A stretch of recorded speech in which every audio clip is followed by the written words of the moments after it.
Every year we come back to PGA Catalunya, we see something new, we see something evolving.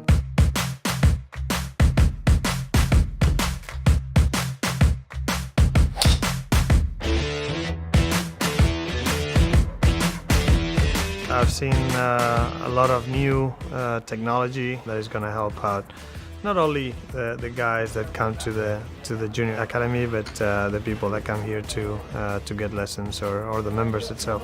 I think it's something that it helps the teaching, helps more than anything the player that is getting taught to see a little bit better, to see what's going on, to see what he's doing, what he's trying to achieve. It's great to see how the practice facilities are changing, they're getting better. At the end of the day, anything that makes the game better and hopefully brings more people into the game, it's always a plus.